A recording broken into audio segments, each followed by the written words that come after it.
Hey, Guoba here again. Sparxie is not yet ready for her full guide, but we can't have an Elation support like Yao Guang come out without an Elation DPS, can we? So today I'll be checking out Sparxie with you all so we can see how her kit works and how strong she could end up being. Again, that full guide will come close to release, and I won't be repeating most of the stuff from this video. I'll be going straight to the point with calculations and info. So like and subscribe if you want to catch that, but now let's begin with the kit showcase. Sparxie is a skill point black hole Elation DPS. Somehow Archer was one-upped in the SP consumption department. Let's go look at her abilities, and don't worry, the full guide won't repeat all this. First off, her skill can enhance her basic attack from Cat Got Your Flame Tongue, how silly, to Bloom Winner Takes All, which I'm pretty sure is a Xiox reference. Her regular basic attack is just a simple single target attack, whereas her enhanced form becomes a blast attack with much better energy regeneration. It also still generates SP. Now, you can't just press this skill only once, you can't press it only 5 times, you can press this up to 20 times, enhancing the basic attack even further as if Imbibitor Lune was reborn. This will increase the damage multiplier of this blast attack per button press, ramping up to some seriously crazy multipliers. But that costs some serious skill points, right? I know Sparkle's getting buffed, but chill. Well, luckily each press has the chance to gain one of 2 special effects, either 1 punchline or 2 punchline and 2 skill points. So at least 1 punchline each time, but sometimes we get 2 refunded skill uses as well. And that's a whole lot of punchline, useful for our Aha instance that we'll see in a bit. Sparxie's ultimate then gains some more punchline and is an AoE attack that scales its multiplier on her relation, which is pretty cool. Buffing up her relation through Yao Guang, for example, will increase its base multiplier. So what about the elation parts of Sparxie's kit? Well, her elation skill does elation damage to all enemies, as well as 20 extra instances of damage as bounces. Reminds me of home. And remember, this damage will scale on her elation percent stat, but also those punchlines you mega stacked from pressing her skill 100 times. Her elation skill also grants 2 Thrill to herself, which counts as extra SP for her, to 2 free skill uses for enhancing her basic attack. Now, when an Aha instant ends, as we should know by now, you'll have an exam next Friday by the way, we enter the Guoba certified banger state. When Sparxie is in this state, her enhanced basic attack now deals elation damage on top, with extra instances of elation damage per enhancement. Her ultimate also now deals elation damage to all enemies. But we can't just have multipliers, so Sparxie decided to have some pretty banging traces. She first gets a scaling elation percent buff based on her attack past 2000, up to 80% elation, which is pretty crazy right now for the path, and she'll need to hit 3600 attack to reach this amount.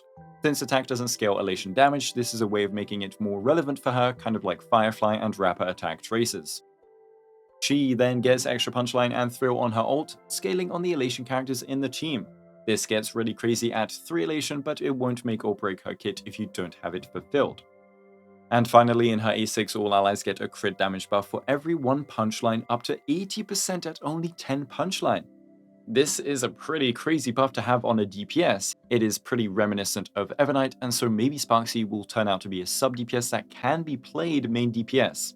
Though I don't know how you ignore the 1000 SP she's consuming. Anyways, her gameplay gist is have allies generate SP for her Omega turn, have Yao Guang, for example, enable high punchline stacking, and make sure Sparxie is always in the certified banger state. Have all buffs up on Sparxie ready to go, and unleash all your SP into the void for some immense damage.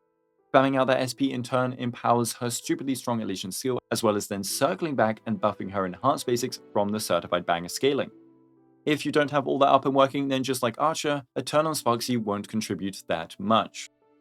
She's pretty satisfying to use since you have a 2-pronged attack. You can slam dunk enemies with the enhanced basic attack, and then the Elation skill just after can smack the rest. Or vice versa, the Elation skill could clear out AoE, and then let her EBA focus on the main target. She has a pretty interesting damage distribution, with extra random instances of elation damage on both her EBA and elation skill, meaning in a single target fight she will still be pumping out numbers. And so what about Eidolons? I'll have all of these calculated for that future guide by the way, but for now let's just see what they do.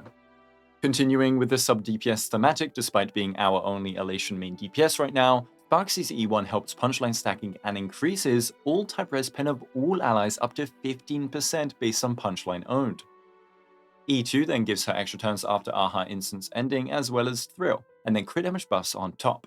My only problem with this is you won't necessarily have the SP to go crazy on these turns, but more turns is still more damage, and you won't lose buff up time anyway thanks to the extra turn part. And maybe in the future we'll get an Elation unit that really wants her to act so much like an Elation Fei Xiao. E4 is then just a generic E4, but E6 buffs herself by a decent amount with the res pen, and then gives her a whopping 40 extra additional damage instances on her Elation skill based on punchline taken into account. That's an easy extra 1000% Elation damage multiplier at 40 and 500% every Yao Guang ult with its fixed 20 punchline, or the full power if you pulled Yao Guang E1. Anyways, again, see you for the full guide with Eidolon calculations. And what will be our Litecoin options for our Sparxie? Her own one offers some crit damage. For some reason, we also then get the skill point upper limit increased based on Elation characters in the team. I thought we would lock that to characters, but okay. And then we get F-Ignore on our Elation damage, and then we get an all-ally Elation % buff. But I wouldn't get too impressed with the SP part. We have free SP uses with Thrill that will get easier over time with more Elation characters, and we always want to run Sparxie with Sparkle right now, who increases our SP anyway and generates a boatload. Also, the Elation skill does mega damage without consuming any, so this seems more like quality of life. I've done some preliminary calculations and I think it's a great cone and will scale with more Elation characters, but we'll be okay without it for now. I'll confirm this in her guide though. Sparxie has other options like Today's Good Luck, which offers a ton of crit rate, pretty much equivalent to the crit damage in the signature, as well as a 40% Elation buff, which is not bad at all. In Damage Amp, it isn't that far behind her signature, but this is an S5 Battle Pass cone, so it will be a while until it's maxed. At S1, it's still good though. But you're mostly looking at the quality of life with the SP on her signature, which could end up being big, as well as the buffing to Elation allies, which will scale more than this cone in the future. Also, technically, she can use the Mushy Shroomies Adventures since it is from the MOC shop and it can stack anyway, so it is just a free 20% Elation as well as a 10% Elation vulnerability debuff. The other cone is from the Battle Pass, so you might not be able to get it, and this is still an okay alternative. The 3 stars are also okay, but the free 4-star cone seems like it'll end up better if I didn't mess anything up. But anyways, since Elation is being shielded everywhere, it's hard to know just how strong this team will be, and it looks like it's supposed to scale on Elation units, so without another one until 4.2, this is going to be a long wait to see. So just like with Yao Guang, if you're unsure of its potential, waiting until reruns is always a fine choice. And just like with Mono Rem, if you don't want to commit all your pulls to one Exodia team, that's also fine too. I hope they make the Elation roster more flexible, but with the path identity so far, it seems it will be pretty restrictive, but we'll see. Sparxie seems cool, and it's fun seeing her spin the wheel and blow up enemies. I just want to make sure people know that 1, Elation isn't complete, and instead has shilling in every mode to compensate for a lack of full team as a sort of bridge. This means outside of shield they are weak right now, but that happens for all archetypes, I guess. And then 2, Elation scaling with its own path members like Mono Rem means if you don't want to invest into the Exodia team, then Sparxie on her own is a pretty weak pull. But the Yao Sparxie Sparkle Core can 0-cycle the first Elation MOC pretty easily, can 40k the Elation PF, and can at least 1.7k without optimizations in Apocalyptic Shadow. You'll be doing just fine before those eventual Elation units that will scale the comp further. So let me know what you think of Sparxie and let me know if you're pulling. Like and sub for more HSR videos. Thanks to my amazing YouTube members. Thank you guys for watching and have a Guoba day.